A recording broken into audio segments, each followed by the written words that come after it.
Hello mga ka-TESDA. Today is August 31, 2023. Ito ang unang araw ng performance ng NC2 or SMAU NC2 para sa batch ngayong August 2023. Tinuro muna natin sa kanila yung simulation ng paghawak ng electrodes mula ilalim hanggang pataas. So, kailangan muna nilang tansyahin yung taas ng positioner doon sa pwesto naman ng katawan nila.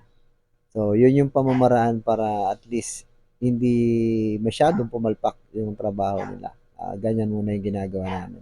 Patay muna yung makina. So, ganyan, titinan kung tama ba yung pwesto ng bakal natin, no? Yung pagkaka-incline. Then, pag okay na yung setup, ayun, pwede na natin simulan yung kanilang root pass penetration. Ang tawag nga pala sa position na ginagawa nila, ito yung 6G position.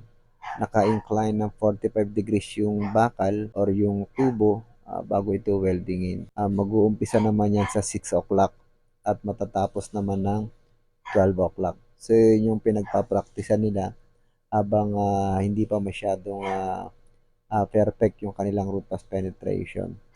So, ang ginawa ko munang praktisa nila, instead na tubo kaagad yung gagamitin, para hindi mahirap naman na bevel, gumamit muna ako ng flat bar temporary.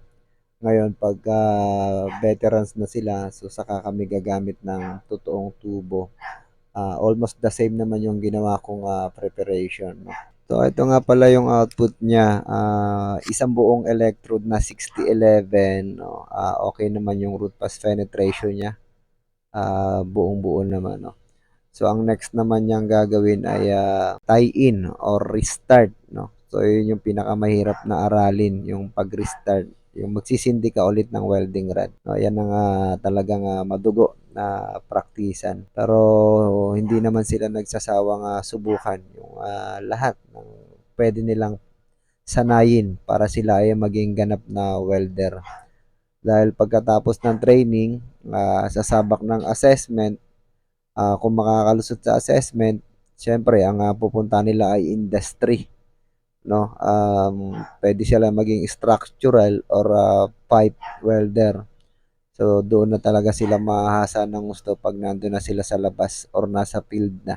Hindi naman lahat ng NC2 passer or TESDA graduate ay sumasabak kaagad sa field. Lahat yan dumadaan pa sa training ulit doon sa company. So, pakita ko lang sa inyo guys yung aming 2PN ng flat bar. DIY lang po ito.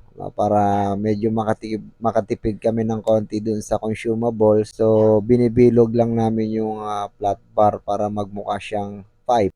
Yan po yung way ko para at least mas marami kaming mapraktisan. After mabilog yung pipe, ito naman, sasalang naman tayo sa grinding station para i-create na yung bevel na 30 degrees angle. So, medyo mahirap na ng konti yung pag-bevel. So, after ma-bevel, ito na yung kanyang outcome. No? Meron na siyang groove face or bevel angle na makikita. Then, meron din siyang root face kung tawagin. So, ganyan lang kasimple yung ginagawa namin praktisan ng NC2. After yun may bevel, syempre kailangan i-pit up, lalagyan ng tack, no? Itatak natin. Ang spacer niya ay 1/8 inch of electrode. Diyan po natatapos ang aming tutorial, no? Kung gusto niyo pong matuto, sundan niyo lang po ako. Lahat po ay ating ituturo about sa welding. Salamat.